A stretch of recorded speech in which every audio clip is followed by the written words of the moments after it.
To make this bracelet you need 6 cords, so I'm using 1.5mm satin rat tail cords that I received from BB Craft for the working cords, and I'm going to be using 2mm satin rat tail cords for the holding cords. To begin, you want to arrange your cords on the board, so the longest cords should be in position 1, 3, 4 and 6, and these are the cords that you're going to be using as your working cords. The shortest cords should be in positions 2 and 5. These will be the holding cords. This means that you will only be knotting over these and not with them.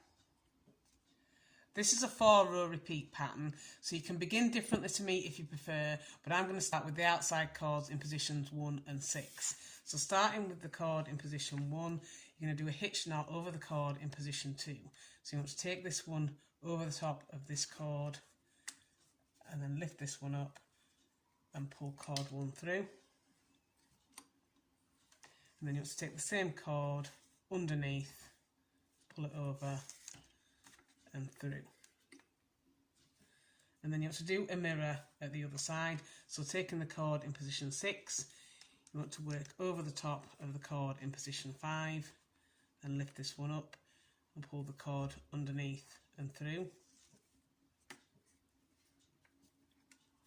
And then you want to take the cord in position 6 underneath the cord in position 5, pull it over the top and through.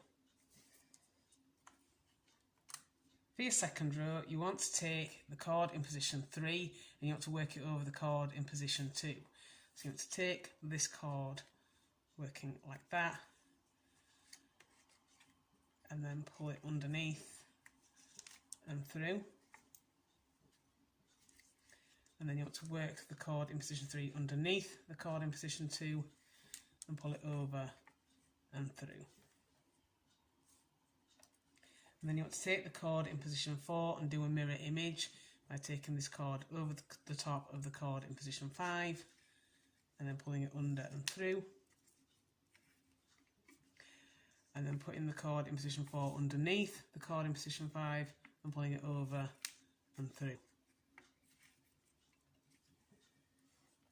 For row 3, you want to repeat what you did in row 1. So taking the cord in position 1, working it over the cord in position 2 by going over the top and then pulling under and through. And then taking the cord in position 1 underneath the cord in position 2 and pulling it over and through. And then you have to do a mirror image with the cord in position 6 and take this over the top of the cord in position 5 and then pull underneath and through. And then you want to work the cord in position 6 underneath the cord in position 5, pull it over and then through. And for your fourth row, you want to repeat the knotting sequence that you did in row 2, but this time you're going to switch the colours. So I'm going to switch the colour in position 3 with the colour in position 4, and I'm going to take this one in position 3 over the top of the cord in position 4. Now you can switch it in whichever direction you want, but whichever direction you do choose, make sure you always switch it over in that sequence. So if you're taking this cord in position 3 over the top, always work the cord in position 3 over the top each time you do your switch. And then apart from that, you're going to do exactly the same as you did for your second row, and you're going to work the cord that is now in position 3 over the top of the cord in position 2 and then pull it under and through. And then you want to work it underneath the cord in position 2 and then over and pull through. And then taking the cord that is now in position 4, you want to do a mirror of what you just did, working this cord over the top of the cord in position 5 and going under and through. And then working it underneath the cord in position 5, pulling it over and through. And then you want to go back to what you did in row 1 and again work your cord in position number 1 over your cord in position number 2 and then under and pull through. And then you want to do a mirror of that with the cord in position number 6, go over and pull through, and then under and pull through.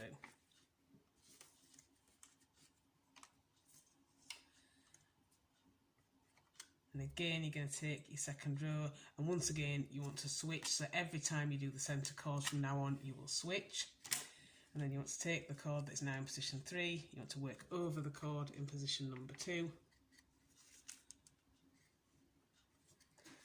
and then under and pull through.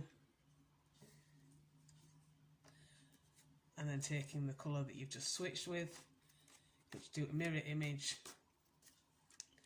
putting this one over the chord in position number 5 and pull through,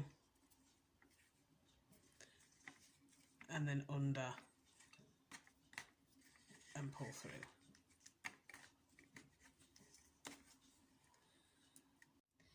And once you've done your first 4 rows, you want to keep repeating the last 2 rows all the way down until you've got the bracelet as long as you want it to be.